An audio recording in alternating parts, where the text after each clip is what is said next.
Corona મહામારીને કારણે અનેક ધંધાઓ પડી ભાંગ્યા છે। વેપાર ધંધા પડી ભાંગતા અનેક લોકોએ નોકરી ગુમાવતા લોકો આર્થિક રીતે પાયમાલ થયા છે। ત્યારે સંગીત સાથે જોડાયેલા કલાકારોની સ્થિતિ પણ કફોડી બની ગઈ છે।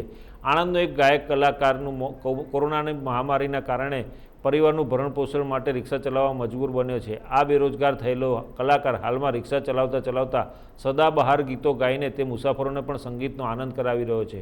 આણંદ શહેરમાં ચાવડાપુરા વિસ્તારમાં રહેતો નિલેશ રાજા છેલ્લા 30 વર્ષથી ગાયક કલાકાર તરીકે પાર્ટીઓમાં પોતાની સુરીલી અવાજથી ફિલ્મી ગીતો ગાઈને પાર્ટીની રોનક વધારી રહ્યો હતો।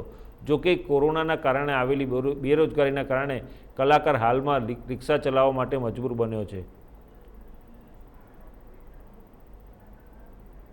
મહિનાથી જે કોરોના એક મહામારી જે આવી છે એને લઈને આજે ઘણા બધા ઉદ્યોગો બધું બંધ છે।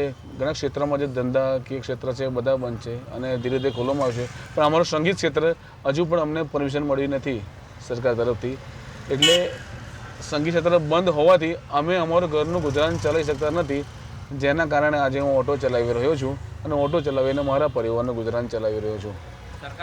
તો એટલી સરકાર પાસે માંગીએ કે સરકારે જો દરેક ઉદ્યોગોને દરેક ક્ષેત્ર ધંધાકીય ક્ષેત્રને પરમિશન આપી છે તો સંગીત ક્ષેત્રને બી પરમિશન જરૂર આપવી જોઈએ। એવું નથી કે સંગીત ક્ષેત્રમાં જ પબ્લિકની ભીડ થતી હોય છે। ઘણા બધા એવા બિઝનેસ છે, જેમ કે આજે સન્ડે માર્કેટ જુઓ કે મોલ જુઓ, કોઈ પણ બિઝનેસ છે ત્યાં પબ્લિક એક ભેગી થતી જ હોય છે। એવું નથી કે સંગીત ક્ષેત્રમાં પબ્લિકને ભેગું થવું। સોશિયલ ડિસ્ટન્સ જરૂર રખાવીશું અમે, જો સરકાર અમને પરમિશન આપે તો સોશિયલ ડિસ્ટન્સિંગ જરૂર અમે રખાઈશું। અને અમને જો ધંધાની પરમિશન આપશે મ્યુઝિકની તો અમે મ્યુઝિકના દ્વારા ઘણા બધાને હેલ્પ કરી શકીશું। કેમ